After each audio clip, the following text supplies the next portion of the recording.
Hiya! You might have seen the first video in this series about the forthcoming Neath election that was introduced by my granddaughter Cora.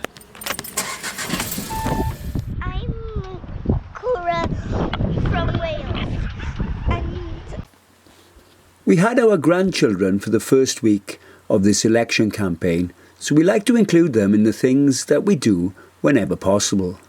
I believe it to be part of the learning process from a child to adult to be part of society. They watch and learn from older children and adults. It's a form of learned behaviour known as observational learning. This is Cora finishing her introduction and me introducing myself in the Miners' Welfare Park one day. You have it now. Thank you Cora for that wonderful introduction. My name's Di Richards and I'm standing as a councillor for the Neath Town Council and the Neath Talbot County Borough Council. And the next day, this is Cora in Pont Walby Play Park, and what you're about to see is completely unrehearsed. Can I have the GoPro? Yo, it's me again. My name is Di Richards, and I'm from Wales too. So you need to go home. Have you got a mom and a dad? Whoa, you're a mom and a dad? Yeah. Oh! Here we go, folks. Oh! I never tire of that video, but I'm here to do a job. I'm here to tell you about safety in Neath. Seatbelts stop you going through the windscreen if you crash at speed. Roofers use scaffolding to stop workers falling off roofs. Motorcyclists wear helmets to protect their heads if they crash, and zebra crossings are there to help you cross the road safely. Everywhere you go, you can see safety measures because it's an important part of life. Keeping yourself is important if you want to live a long life. Less safety means more deaths and injuries on our roads, building sites and in other places. These are all measures that we can see. We can see the seatbelts, the scaffolding, the helmets and the zebra crossings. But what are the dangers we can't see? Remember the COVID pandemic? We all had to wear masks when we were out and about. There were safety masks everywhere. You never saw COVID, but you knew it was there. You may have had COVID, but you didn't see it, did you? It was too small to see. There were laws made during COVID to prevent the spread of the disease. We all remember lockdown and the countrywide restrictions. And what about gas masks during war to prevent poisonous gas and chemicals from being inhaled? Gas attacks first happened in World War I in the Second Battle of Ypres in 1915. There were treaties made after World War I to prevent the use of poisonous gas during warfare. In 1928, the Geneva Protocol prohibited the use of poisonous gases in warfare. COVID and mustard gas are only two invisible killers. There are many. These are killers. Killers you can't see. They can and they will hurt you if you do not use safety precautions in their presence. I'm at the Haleglyn landfill site in Neath that is marked by the council on their local development plan as suitable for housing. There are planning approvals at Haleglyn that go as far back as 1990 that indicate houses can be built here, despite the fact that for the majority of the last 85 years it has been a tip, both a domestic and industrial landfill site. In 2008 and 2020, the site was chemically tested and contamination was found to be above the safety guidelines on both occasions. This information was submitted to the council through the developer's planning agent. There are laws to govern and prevent the spread of contamination. the 1990 Environmental Protection Act and the 1974 Control of Pollution Act are just two of these. When I found out that I was living next to a contaminated landfill site, I wanted to know more about chemical contamination. So when in doubt, I always ask my kids.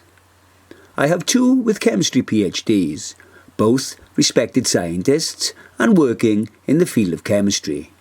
I asked them their educated opinions, and they both say that safety is of paramount importance when dealing with chemicals. Any chemist will tell you this, and they both say that not enough is known about how chemicals affect the human body for toxicologists to be sure about anything. I asked what the toxicologist was, and they pointed me in the direction of Google. Google is great for what is accepted as the norm, but for an overview that was steeped in history, I turned to the trusty Encyclopaedia Britannica for an accepted toxicology definition.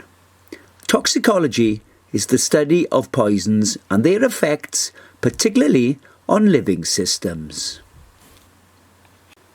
To be more specific about toxicology, I then went to Loomis Essentials of Toxicology, the accepted expert publication for a more exact definition and the specific branch of toxicology I needed, which is environmental toxicology.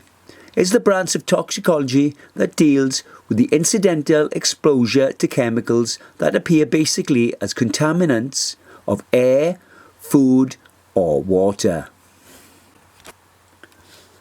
Let's return to the Haler Glyn landfill site and look at the most recent chemical test. This is the chemical test made on the 13th of October 2020. If we look at this most recent test at the tip, we will see that there are at least 6 different contaminants that have been identified at the site. They can be found in 17 locations which are marked in red on the chart as being above the safety guidelines. I'm only going to look at one of those on the list, the most well-known, lead. From this image we see that the lead on the site in one of the test locations is above the safety guidelines. The World Health Organization are the leading world governing authority for health issues. There is a lot of information in this image about lead poisoning, but what the World Health Organization do stipulate is that there is no exposure to lead that is known to be without harmful effects. In other words, lead in any dose, if ingested, will harm you. So the exact safety level for lead is 0. And what is clear from this information is that the people of Neath are more at risk of lead poisoning because of this, and lead is not the only contaminant. If we look at the other contaminants, we can see that the land has been found to be contaminated with 6 different chemicals, up to 9 times the safety guidelines. Residents bordering the site have known for years that there has been hazardous waste dumped at the site. This is a curious resident who lives overlooking the site who saw barrels on the site about to be buried in the spoil heap. He wanted to know what was in the barrels, so he went on site to physically check them. I asked him what was in the barrels. He said they were sealed, but when he kicked them, onto the tip, give him a kick, I could feel it. So you actually kicked the barrels, yeah? They weren't empty, die. Yeah. They were full. Yeah. he is not the only resident who has seen what they consider to be illegal activity at the tip. The following government organisations have been supplied with the information about the barrels and the potential for toxic waste poisoning of the residents: Neath Talbot Borough Council and Natural Resources Wales. Natural Resources Wales say it's too expensive to excavate the spoil heap to investigate this report, while Neath Talbot Council Planning Department have given the go-ahead to excavate the spoil heap and move it closer to residents' properties in Bryn Hyfryd without testing it first for contamination, thereby removing the safety precautions. Excluding the removal of stockpiled material in this planning approval image means that toxic waste in the spoil heap will also be moved next to properties to fill in the stream. We see here a picture of the Cuddy Group in action at the site. If you can't see any houses being built, it's because they never built one during the entirety of their existence. In fact, there is no evidence of the Cuddy Group ever attempting to build anything that looks remotely like a house or the groundwork for a housing development such as a road or drainage system. What you are seeing here is the Cuddy Group moving around toxic waste so they can dump more toxic waste on land that they own without regulation. This is what the Cuddy Group did. They demolished industrial works and they removed chemical waste and asbestos from these locations to other unspecified places. They tipped for a period of several years at the Haleglyn landfill site. Moving toxic waste around releases dangerous chemicals into the atmosphere, such as carcinogens, mutagens and neurotoxins. I would suggest that this is the reason why, if you live in a property bordering the site, you are approximately 112 times more likely to die of a rare neurodegenerative brain disorder such as progressive supranuclear palsy, which affects only 1 in 100,000 people annually. The risk of this happening to you and your family if you live in another part of Neath, I would suggest decreases the further away you are from the tip, depending of course on which way the wind blows.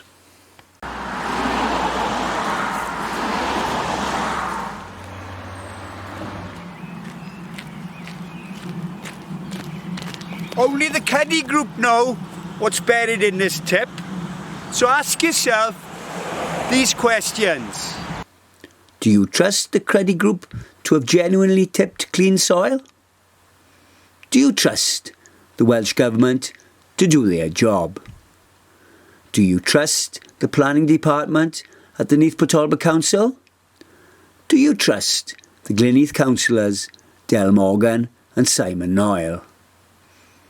If the answer is no to any of these questions, then you should be concerned about the safety of yourself and your family if you live in Neath. Because all these organisations and people have worked together to avoid the correct safety precautions on a toxic waste dump in your area. On the baby seesaw with my bike. And I also have my helmet on. Life is precious. Protect it. I was married to Alwyn Rees Phillips for 50 years. Lost the love of my life. Tevin passed away on the 30th of December 2020 and she died of PSP, progressive supranuclear palsy. She got taken from us with this illness. In this video, we see how the Neath Talbot Council Planning Development Manager Steve Ball has grossly misrepresented the role of Natural Resources Wales in the planning process for the Haleglyn development. During the Planning Committee meeting of 8th September 2020, the Planning Development Manager Steve Ball misrepresents the role of Natural Resources Wales at the Haleglyn development. We believe that the reason he does this is to provide the Planning Committee with a sense of lawfulness for the development and in particular the illegal tipping habits of the Cuddy Group.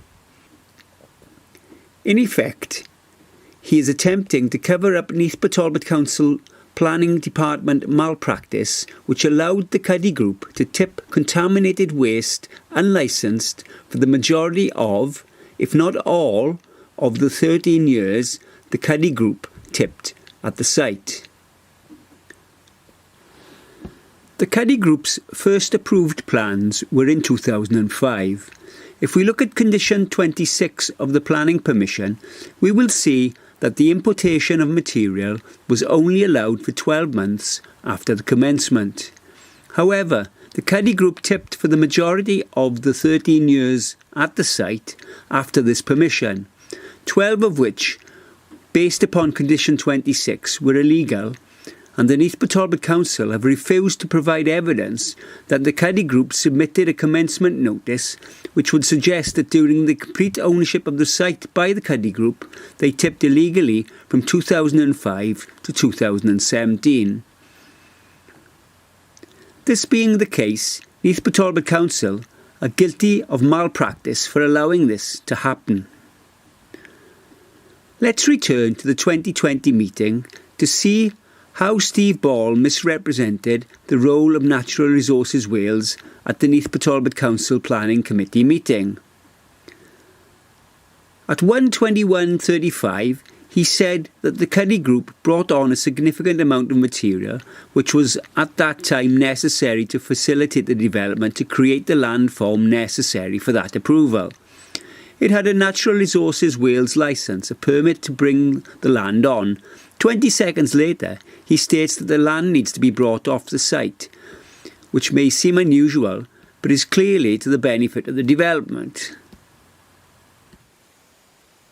The site itself, this is actually a Google image, sorry, this isn't one I took recently, this is an older one with the old Cuddy sign on. It gives an idea about the stockpile that built up over the years in the middle of the site, which is referred to on page 20. Ultimately, for the previous consent, it was Cuddy Group who had the consent, and they did bring on a significant amount of material, which was at that time necessary to facilitate the development and create the landform necessary for that approval. That has been brought under the site. So it did have a Natural Resources Wales licence from them, a permit to bring the development of the land on in terms of inert material being brought on.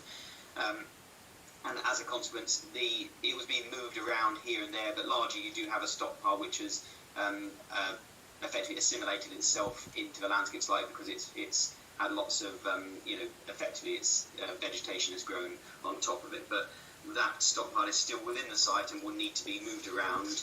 And indeed, as you'll note in the development, because of the changes to the levels that we have negotiated, actually quite a large amount of material that was brought onto a site will actually now have to be brought off of the site, which may seem unusual, but actually is clearly to the benefit of this development, in our opinion. This information ties in with the local residents' view, photographic evidence and historical evidence that the Cuddy Group never intended to build houses on the site. The planning permission was a front for their demolition and asbestos waste business. The Cuddy Group housing brand, Primrose Homes, failed to build a single house during the entirety of their existence. The Cuddy Group were at one point during their ownership of the site identified as the 12th largest demolition company in the world. If we look at the activities of the specialist house builder Enzo, we will see that the first thing they did was to remove the tipped material from the site. They even broke the planning conditions to do so, which would suggest that the removal of the earth was a priority action. During the planning committee meeting, a representative of the residents informed the committee of this Cuddy Group practice. He stated that the cost of planning was a loss leader for Cuddy, who made far more money from tipping on the site. Steve Ball references the Natural Resources Wales licence again at 2 hours and 21 into the meeting. He says that the Cuddy Group were bringing on the material which was inert, and there were allegations that the developer did more than that, which are definitely unproven. That's correct, yes. Okay, that's right. Chair. Yes, sorry. If I may just add very briefly to that. Oh, Mr. Ball, right. Sorry, as I said in the presentation, I mean, there was a Natural Resources Wales licence for the importation of this material, which would have been inert material. I know there's been allegations that the developer did more than that they are definitely unproven allegations. The planning officer has no way of knowing whether or not the materials the Cuddy Group brought onto the site were inert or not. Neath Talbot Council did nothing to regulate the Cuddy Group, and the tested soil provides evidence to the contrary. Using the term inert is a deliberate fabrication of information by Steve Ball. The term definitely unproven is also a fabrication of information. If we look at the history of the site, we will get some idea of the tipping habits of the Cuddy Group. From around the late 1930s, the site was a municipal ash tip landfill site. This eventually became privately owned, and in 1999 we can see that the land has been cleared and quarried to a certain extent, with part of the historical ash having been removed from the site, leaving in some places a depression 20 metres lower than the natural ground level. By 2004, the Cuddy Group had filled the depressions and the stockpile central to the development had started to take shape. The activities of Cuddy Group were a nuisance to the residents bordering the site. Burning material on site was a regular occurrence. Residents reported this to the council or the Environment Agency, but the Cuddy Group blamed the local children for setting alight the trees. The area had always been a local haunt for children, the stream and woods providing opportunities for catching tadpoles and building dens. However, the actions of the Cuddy Group turned the area into a danger zone. Around this time, Jordan Beale, aged 9, was playing on the site and building dens out of the materials newly found there. One day, Jordan and his friend arrived home with a fridge door. It became illegal to dump fridges and freezers in UK landfill sites on the 1st of January 2002. The fridge door Jordan brought home was dumped illegally and is classed as hazardous waste. In 2005, the Neath Talbot Council approved their first set of Cuddy Group plans. If we look at the 2006 image, we will see that a stockpile is already formed. If we look at the different colour material being tipped at the site and the debris amongst the tip material, we will see that there is no structure to the tipping. It is believed that the old Neath General Hospital had already been tipped here, and the Cuddy Group are also bringing in waste from the old BP Llandarcy site. In the photos we see upward gradients and piles of tip material throughout the site showing the stockpile. And if we make a comparison between 1999 and 2006, we will see that there is a marked difference in the site levels, and the tip material is being moved towards the floodplain in the south-east corner. This is important to note because in 2008 the land was tested as contaminated above safe levels in 4 out of 6 testing locations, including the new tipped area towards the south-east corner. These locations can be seen circled in this illustration. The Cuddy Group submitted this information to the Neath Talbot Council, and it can be found on the Planning Information website today. 3 contaminants were identified above the safe level. 2 of these contaminants were Grade 1 classified carcinogens: arsenic, benzoapyrene and zinc. A risk assessment and remediation strategy was included with this information. The geotechnical report submitted to Neath Talbot Council provided evidence that the land should be remediated, that is, cleaned up because of the danger to human health. This is clear evidence that Steve Ball's term, definitely unproven, is a fabrication of information. He does this to cover up the planning department malpractice relating to contaminated land that is detailed below, which states that the land should have been remediated early in the planning process. One of the key objectives of the Council's contaminated land strategy, key objective 4, is to ensure that during the redevelopment of new sites, land contamination issues are dealt with effectively and at an early stage in the planning process. So what should have happened is that the Cuddy Group should have then cleaned up the site as required by the polluter pays principle, detailed in the Council's contaminated land strategy. But what actually happened is that the Cuddy Group withdrew the plans containing this information, and the next set of plans were approved on the 23rd of April 2010. The conditions did not mention contamination or chemical testing, and there is no record of any remediation on the site. The Cuddy Group changed the status of the site to brownfield, and the Planning Department complied with this deception by not questioning the change in land status. The contaminants were left on the site, and the safety recommendations to protect Neath residents from contamination were ignored. Planning Department malpractice has endangered the lives of Neath residents. The summary of information. If we refer to Steve Ball's Natural Resources Wales comments, and in particular, there were allegations that the developer did more than that, which are definitely unproven, we will see that the Cuddy Group brought contaminated soil onto the site. Neath Talbot Council were informed of this in 2008. This information is contained on the Neath Talbot Council Planning Department website. Therefore, this statement by Steve Ball is a deliberate attempt at deceiving the Planning Committee. If we return to the site history, we will see from the photographic evidence and also resident testimonies that the Cuddy Group continued to tip at the site once the 2010 plans were passed. In 2013, we can see several piles of tip material on the site. It is important to note the amount of material already brought onto the site and the already identified contamination, because 2013 saw the formation of Natural Resources Wales. It is therefore impossible for the Cuddy Group to have tipped with a Natural Resources Wales licence prior to this date.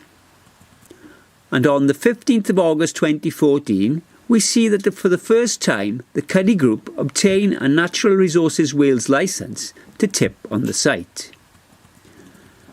At about this time, we see a change in the tipping habits of the Cuddy Group. They tip more at night and were also seen using their machines to dig holes, tip material into the holes, then fill over the top, suggesting, of course, that they did not want whatever they tipped to be discovered. This suspicious activity can be seen in the following three satellite images. Image 1 shows the Cuddy machine busy at work. Image 2 shows recently disturbed ground in two isolated spots in the tipped area. Image 3 shows machine tracks to these isolated locations. This information was reported to Neath Councillor Del Morgan in 2017, the Neath Talbot Council Planning Department in March 2020, the Contaminated Land Officer at Neath Talbot Council and Natural Resources Wales in July 2020.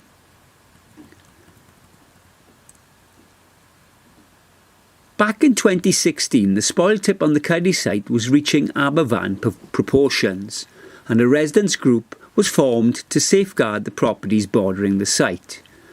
The residents informed Neath Talbot Council Planning via Councillor Eddie Jones that the Cuddy Group were using the housing development as a cover for their tipping operations. Neath Talbot Council placed an enforcement order on the Cuddy Group to prevent them tipping further. In 2017, the Cuddy Group confirmed this by submitting plans to tip another 5 metres higher. These plans were refused.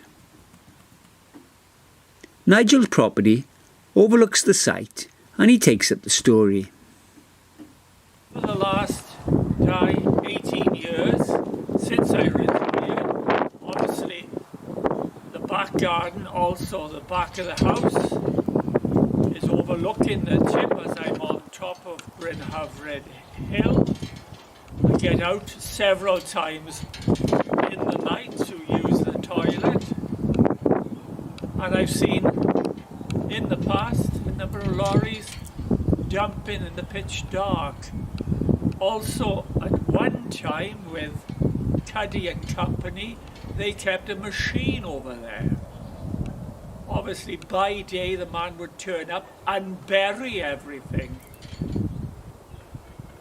I've also been over there for a walk around early in the morning. I've seen large metallic barrels, asbestos, and everything thrown there.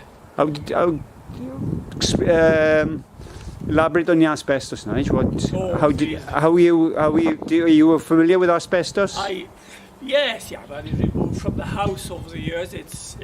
These are broken down bits which have been pushed down into the ground.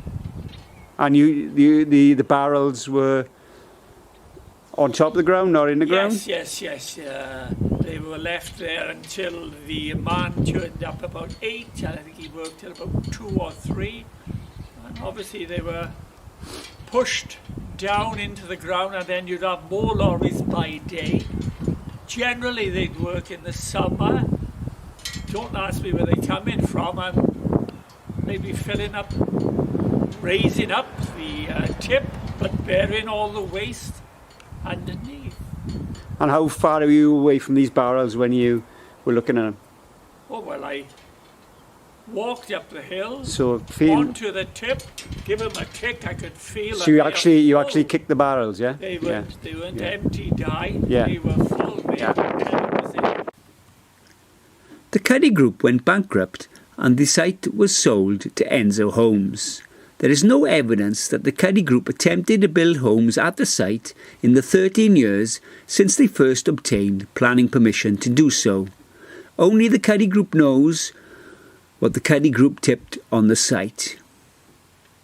We've seen how Steve Ball has misrepresented the role of Natural Resources Wales in relation to the site at the Planning Committee meeting in September 2020. Materials had been tipped on site by the Cuddy Group since 2005, and the first Cuddy licence from Natural Resources Wales dates from August 2014. But even though the Cuddy Group are tipping with a Natural Resources Wales licence, they are still breaking the planning conditions, which state that they should only tip from 12 months onwards from a specified date which the Cuddy Group should have notified the Planning Department of. Neath Talbot Council refused to provide evidence of a date of commencement for the Cuddy Group tipping. The Cuddy Group tipped under a Natural Resources Wales licence is a historical stance which Steve Ball has taken with us since April 2020. And as we have seen the information presented on this video, it is a misrepresentation of the truth. Summary. If we refer to all available images of the Hale Glyn site during the period 1999 to 2017, we will see that the Cuddy Group made no attempt at building houses. There is no groundwork, no infrastructure such as roads or drainage. What we see is exactly the opposite. The Cuddy Group were making the land unfit for a housing development site by tipping unregulated, contaminated waste on the site. Neath Talbot Council are aware of this and are attempting to cover up their malpractice and negligence. We have seen how the planning official Steve Ball has attempted to legitimise the Cuddy Group's operations by misrepresenting the role of Natural Resources Wales. Prior to the release of this video, we provided members of the Planning Committee and other council officials, including the Head of Planning and Public Protection, Kerry Morris, the option of providing counter-evidence for Steve Ball's corruption, but they have failed to respond to this email. Neath Talbot councillors continue to support the corrupt actions of Steve Ball and his planning department colleagues.